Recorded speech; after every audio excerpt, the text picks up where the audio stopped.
اس programme کے اخراجات جو اسمر منسٹریز کے دوست اور پارٹنرز ادا کرتے ہیں۔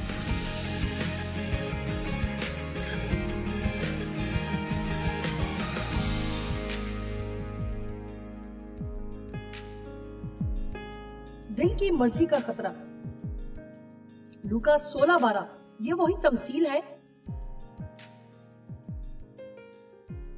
جو ہم نے ابھی پڑھی، لیکن میں آپ کو یہاں کچھ سمجھانا چاہتی ہوں۔ اس نے ان سے ایک تمثیل کہی کہ کسی دولت مند کی زمین میں بڑی فصل ہوئی، بس وہ اپنے دل میں سوچ کر کہنے لگا کہ میں کیا کروں، کیونکہ میرے ہاں جگہ نہیں جہاں اپنی پیداوار بھر رکھوں۔ اس نے کہا میں یوں کروں گا کہ اپنی کوٹھیاں ڈھا کر ان سے بڑی بناؤں گا اور ان میں اپنا سارا اناج اور مال بھر رکھوں گا اور اپنی جان سے کہوں گا اے جان، تیرے پاس بہت سے برسوں کے لیے بہت سا مال جمع ہے، چین کر کھا پی خوش رہ، ہمارے دل کی یہی مرضی ہے، جس سے محتاط رہنا ہے۔ لوسیفر پرستش پر مامور سردار فرشتہ تھا۔ یسایہ 14 کی 12ویں آیت میں لکھا ہے، اے صبح کے روشن ستارے تو کیوں کر آسمان سے گر پڑا، اے قوموں کو پست کرنے والے تو کیوں کر زمین پر پٹکا گیا۔ 13ویں آیت، اس لیے ابلیس گرایا گیا اور وہ بن گیا جسے ہم آج جانتے ہیں۔ تو اپنے دل میں کہتا تھا کہ میں آسمان پر چڑھ جاؤں گا، میں اپنے تخت کو خدا کے ستاروں سے بھی اونچا کروں گا، اور میں شمالی اطراف میں جماعت کے پہاڑ پر بیٹھوں گا، اور میں بادلوں سے بھی اوپر چڑھ جاؤں گا۔ میں خدا تعالیٰ کی مانند ہوں گا۔ اور خدا نے اسے کیا جواب دیا؟ لیکن تو پاتال میں گڑھے کی تہ میں اتارا جائے گا۔ جب ہم میں کرنا شروع کرتے ہیں تو خدا حقیقتاً کہہ رہا ہوتا ہے نہیں، تو ایسا نہیں کرے گا۔ دانیل 4 باب، ہم دیکھتے ہیں ایک اور بڑی مثال، نبوکد نظر بادشاہ تھا۔ میں شروع کی چند آیات پڑھوں گی۔ نبوکد نظر بادشاہ کی طرف سے تمام لوگوں، امتوں اور اہل لغت کے لیے جو تمام روئے زمین پر سکونت کرتے ہیں تمہاری سلامتی افزون ہو۔ میں نے مناسب جانا کہ ان نشانوں اور عجائب کو ظاہر کروں جو خدا تعالیٰ نے مجھ پر آشکارا کیے ہیں۔ اس کے نشان کیسے عظیم اور اس کے عجائب کیسے محیب ہیں۔ اس کی مملکت ابدی مملکت ہے اور اس کی سلطنت پشت در پشت، ہر چیز خدا سے متعلق ہے۔ خدا نے یہ کیا، خدا کو جلال ملے، خدا بھلا ہے، خدا محیب ہے۔ اور میں نبوکد نظر اپنے گھر میں مطمئن اور اپنے قصر میں کامران تھا۔ نتائج آپ نے دیکھے کہ اگر خدا ہی سب کچھ ہے تو آپ سرفراز ہوتے، شادمانی اور اطمینان پاتے ہیں۔ لیکن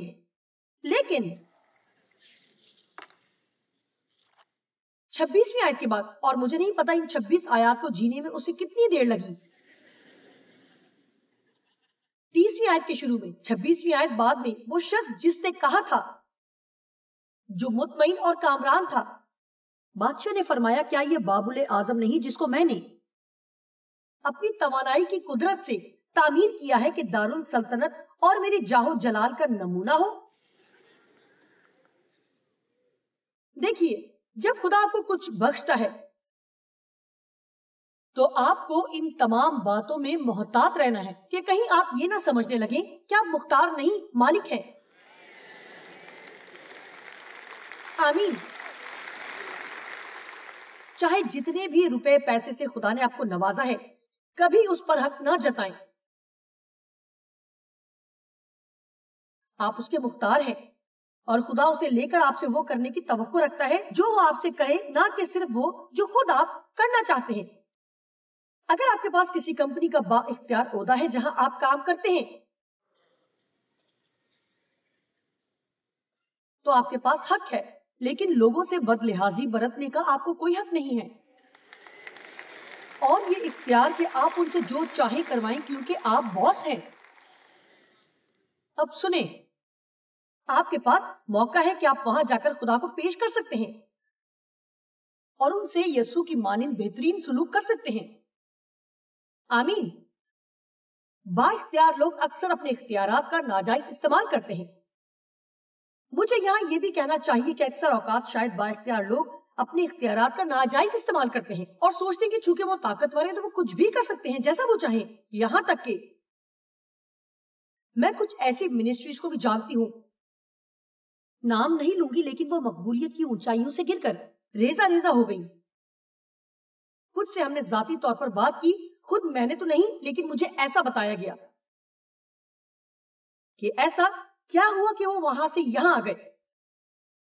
یہ سب کیسے ہوا؟ کبھی کبھی معاملات بالکل ٹھیک چل رہے ہوتے ہیں, سب کچھ ٹھکانے پر تھا, میں لوگوں کی مدد کر رہی تھی اور خوش تھی, اطمینان تھا, اور خدا مجھے کامرانی عطا کر رہا تھا. اور ان میں سے ایک نے کہا, ایک وقت آیا کہ جہاں میرے پاس اس قدر اختیار تھا کہ مجھے لگا میں کچھ بھی کر سکتی ہوں, جو بھی چاہوں. اب دیکھیے, آپ میں سے کچھ کے لیے تو یہ محض کسی اور کی کہانی ہے, لیکن میں نہیں چاہتی کہ یہ آپ کی کہانی بن جائے, اور میں یہ بھی نہیں چاہتی کہ میری کہانی ہو. میرے خیال میں خدا کے ساتھ وفادار رہنا ایک فل ٹائم جاب ہے. میرا مطلب یہ واقعی فل ٹائم جاب ہے. اے سونے والے جاگ اور مردوں میں سے جی اٹھ. پولس افسیوں میں کہتا ہے, جاگ, اپنے دل کی حفاظت کر, جاگتا رہ, بیدار رہ کر دعا کر. آپ جانتے ہیں کیوں؟ کیونکہ ابلیس زندہ اور ٹھیک ٹھاک ہے. اور اگر آپ سوچتے ہیں کہ وہ چیزوں اور پیسے کو آپ کو گمراہ کرنے کے لیے استعمال نہیں کر سکتا, تو ایک نئی مشکل آپ کے لیے پیدا کرتا ہے. میں سوچتی ہوں کہ یہ کتنا زبردست ہے کہ مسیحی اپنی جاب پر ترقی حاصل کرنا شروع ہو جائیں اور تنخواہ بھی شاندار ہو, اور اب اچانک انہیں اپنی نوکری بچانے کے لیے اپنی ضمیر سے سمجھوتا کرنا ہوگا. اب چھوڑیے بھی, میں کچھ بتانا چاہتی ہوں, جس قدر آپ کے پاس ہے اسے پیچھا چھڑانا اسی قدر مشکل ہے.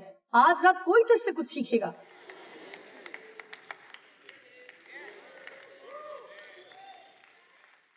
آپ کہیں گے, جوائس میں تو بس یہ چاہتی ہوں کہ آج شام آپ یہ سکھائیں کہ خدا مجھے برکت دینا چاہتا ہے.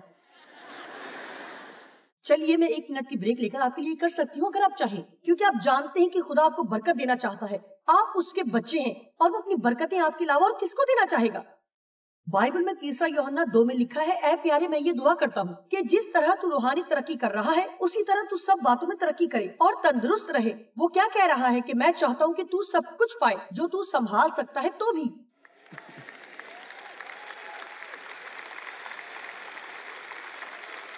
روحانی طور پر سمجھدار ہو اور مجھے اول درجہ دے. تو جب اگلی بار آپ کو لگے کہ خدا آپ سے کچھ چاہتا ہے تو وہ تھوڑے سے پیسے جو آپ نے کسی اور چیز کے لیے چھپا کر رکھے ہیں, یا وہ خفیہ پیسے جو آپ نے اپنے والٹ میں چھپا کے رکھے ہیں, یا وہ خفیہ رقم جو آپ کے پاس ہے.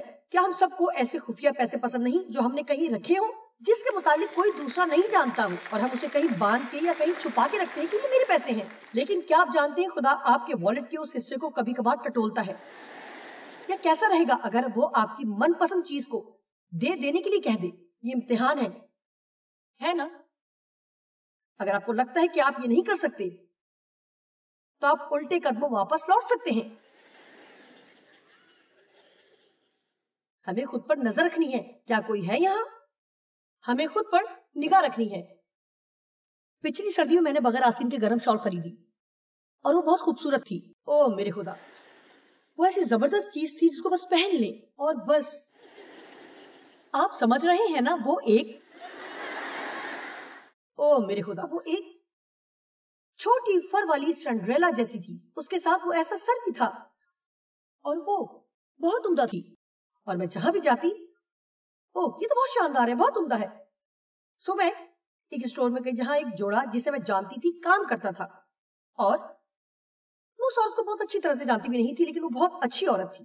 اور او یہ آپ نے کہاں سے لی؟ میں کال کر کے پوچھ لیتی ہوں کہ کیا ایسی شال اور مل سکتی ہے, اور اس نے کال کی, ان کے پاس ایسی شال نہیں تھی, نہ وہ لا کے دے سکتے تھے. اور پھر یقیناً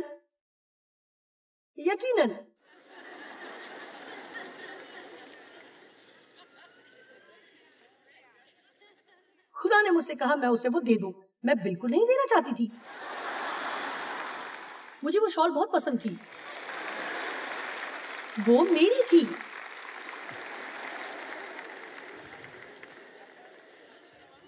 جی، اور میں نے اسے وہ دے دی.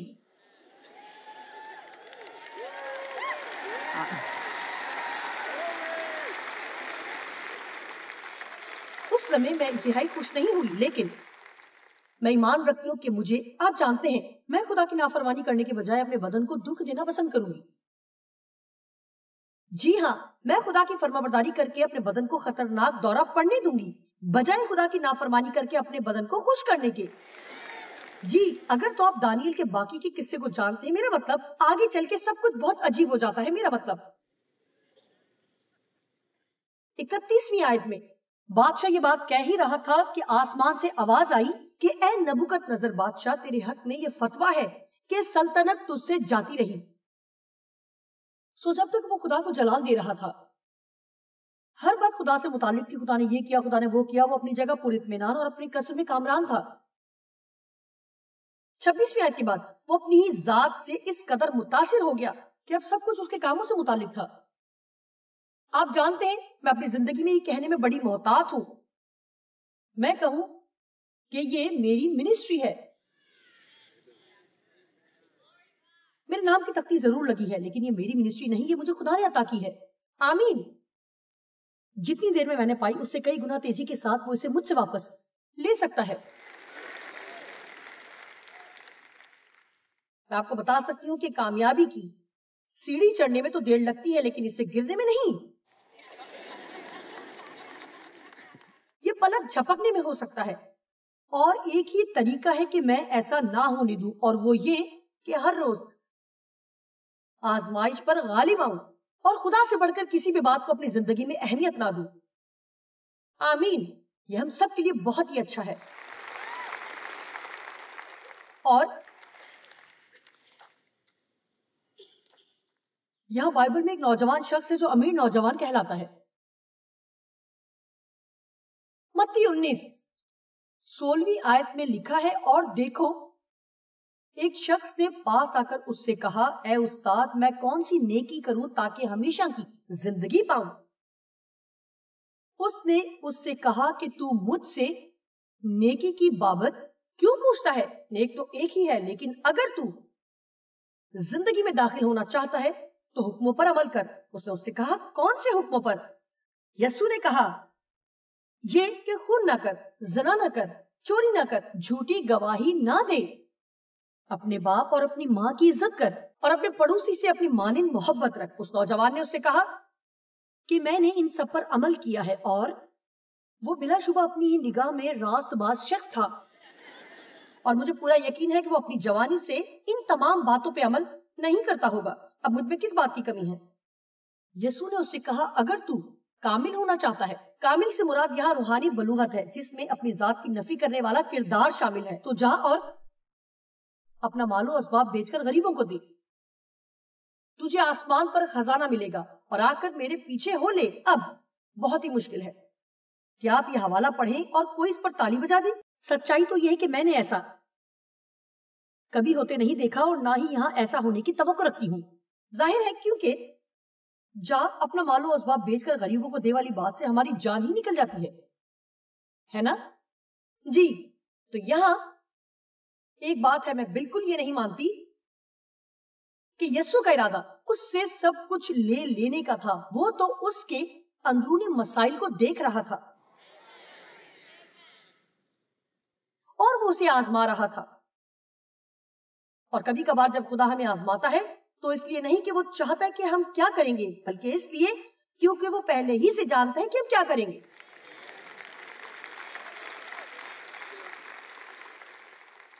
سو اگلی مرتبہ جب خدا آپ سے کہے کچھ کرنے کے لیے جو آپ نہ کرنا چاہتے ہو، تو پھر غور کریں کہ آپ کس طرح سے پیش آ رہے ہیں. لیکن وہ جوان یہ بات سن کر غمگین ہو کر چلا گیا، کیونکہ وہ بڑا مالدار تھا. اور یسوع نے اپنے شاگردوں سے کہا، میں تم سے سچ کہتا ہوں کہ دولت مند کا خدا کی بادشاہی میں داخل ہونا مشکل ہے. کیا آپ جانتے ہیں کوئی بھی جو دولت مند ہے اس حوالے کو پسند نہیں کرتا لیکن یہ بہت اچھا ہے، اس کو سنیے۔ اور پھر اس نے کہا کہ اونٹ کا سوئی کے ناکے میں سے نکل جانا اس سے آسان ہے کہ دولت مند خدا کی بادشاہی میں داخل ہو۔ سو ہمیں اندازہ ہو گیا کہ یہ اونٹ جو سوئی کے ناکے سے گزرنے کی کوشش کر رہا ہے، اور ہم جان گئے کہ یہ ناممکن ہے۔ لیکن پھر آگے چل کے یہ بات آتی ہے کہ جو آدمیوں سے نہیں ہو سکتا وہ خدا سے ہو سکتا ہے۔ سو وہ کہہ رہا ہے کہ امیر آدمی بادشاہی میں داخل ہو تو سکتا ہے مگر فقط خدا کی مدد سے۔ اور ایک بات جو شاید آپ نہ جانتے ہو کہ یروشلم میں داخل ہونے کے کئی دروازے تھے جو شہر میں جاتے تھے، اور ان میں سے ایک کا نام سوئی کا ناکا تھا، اور وہ ایک چھوٹا دروازہ تھا۔ وہ زیادہ اونچا نہیں تھا، نہیں جانتی کتنا، لیکن زیادہ اونچا نہیں تھا۔ اور ان شہروں میں بہت سا سامان جو لایا جاتا تھا تو اونٹوں پر لاد کر لایا جاتا تھا، تو ایک ہی طریقے سے اونٹ اس دروازے سے داخل ہو سکتا تھا، اور وہ تھا گھٹنوں کے بل رینگ کر۔ سو کیا یہاں کوئی اتنا سمجھدار شخص بیٹھا ہے کہ پیغام کو سمجھ پائے کہ واحد طریقہ جو امیر آدمی کو خدا کی بادشاہی میں لے کر جا سکتا ہے وہ ہے کہ وہ اپنی زندگی کو گھٹنوں کے بل ہو کر گزارے۔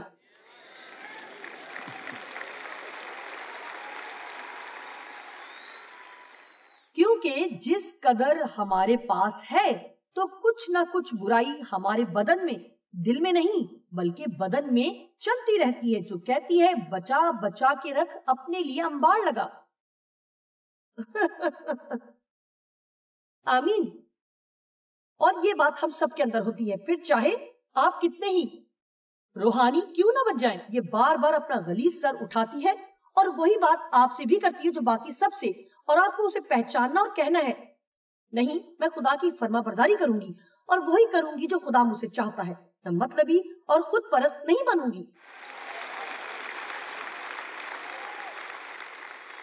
اب چند چھوٹی چھوٹی کہانیاں، ہم کہانی کو پسند کرتے ہیں، سو مجھے تمثیلیں سنانے کی ضرورت نہیں ہے، میں صرف اپنی زندگی میں بات کروں گی۔ سو یہ میرے رائن اسٹون بریسلیٹ کی کہانی ہے۔ سالوں پہلے کسی نے مجھے یہ دیا اور مجھے یہ بے انتہا پسند تھا۔ مجھے لگتا تھا کہ یہ بہت خوبصورت ترین چیز ہے، پتہ نہیں اب بھی میں اسے پہن سکتی ہوں یا نہیں، لیکن مجھے اسے اتارنا پڑا۔ آپ کو اس وقت دکھا تو نہیں سکتی، لیکن اس کا قبضہ ایسے ہے جیسے ہلکا سا نیچے جھکا ہوا، بہت ہی پیارا سا، اور میں نے اپنی کانفرنسز میں بہت پہنا، مجھے بہت پسند تھا، اور خدا نے مجھے کہنا شروع کیا کہ میں اسے ورشپ ٹیم کی لڑکیوں میں سے ایک کو دے دوں۔ میں ایسا نہیں چاہتی تھی، مجھے یہ پسند تھا۔ اگر آپ اپنی الماری میں سے کوئی پرانی چیز نکال کر دیتے ہیں جس کی اب آپ کو ضرورت نہیں ہے تو یہ دینا نہیں ہے۔ مطلب میں آپ سے معافی چاہتی ہوں، لیکن یہ سب کچھ دینا نہیں ہے۔ ویسی چیز واقعتاً دینے کے قابل نہیں ہے۔ کوئی بڑی مہربانی کر رہا ہے اسے آپ سے لے کر، وہ دینا تبھی کہلاتا ہے جب آپ کو محسوس ہو۔ اس لیے جس بیوہ نے دمڑیاں دی، اس نے جو محسوس کیا وہ اس امیر شخص نے محسوس نہیں کیا جس نے اس سے زیادہ ہدیہ دیا۔ اس نے اس سے زیادہ تو دیا، لیکن خدا کی نگاہ میں اس سے بہت کم تھا، کیونکہ جو اس نے دیا اس کو محسوس نہ کیا۔ داؤد بادشاہ پر ایسا وقت آیا کہ جب اسے کچھ قربانیاں دینا تھی خدا کے حضور، یہ قربانی دینے کا وقت تھا، اور وہ سفر میں تھا اور قربانی کرنے کی جگہ نہ تھی، اور اسے ایک مقامی سردار سے ایک مقامی کھیت خریدنا تھا تاکہ یہ قربانیاں گزران سکے۔ اور اس سردار نے کہا کہ نہیں، بلکہ میں تمہیں ایسا نہیں، تم اسے خریدو گے نہیں، بلکہ میں تمہیں یہ تحفے میں دوں گا، ہر چیز جو تمہیں ضرورت ہے تمہیں دوں گا۔ اور اس نے کہا ہرگز نہیں، میں اس کے لیے قیمت ادا کروں گا، میں خدا کو ایسی قربانی پیش نہیں کروں گا جس پر میرا کچھ نہ لگے۔ اور مجھے 2 سے 3 کانفرنس لگی خدا سے بحث کرنے میں، لیکن میں نے بالآخر اسے دے دیا۔ اور میں نے ہر طرح کی بیکار بہانے بنائے، جیسے کہ وہ سونے میں چاندی سے زیادہ اچھی لگتی ہے، اور جیسے کہ یہ وہ پتلی دبلی ہے، اور یہ کہ اس کو بڑا ہوگا، ایسی تمام باتیں۔ سو تب وہ اس کو ہر کانفرنس میں پہنتی اور میں بس اسے دیکھا کرتی، اور میں تب اتنی سمجھدار نہیں تھی جتنی آج ہوں۔ سو میں اسے بتاتی رہتی ہوں کہ وہ مجھے کس قدر پسند تھا، اور یہ کہ اسے دینا کس قدر میرے لیے مشکل تھا، اور میں اسے کتنا یاد کرتی ہوں۔ اور بالآخر ایک دن اس نے مجھے وہ واپس کر دیا۔ اس نے کہا دیکھیے، مجھے لگتا ہے کہ خدا نے مجھ سے بات کی ہے کہ میں یہ آپ کو واپس دے دوں۔ تب مجھے محسوس ہوا کہ میں کتنی احمق ہوں۔ بہرحال یہی سارا پیغام، اس سے پہلے میں نہیں جانتی تھی،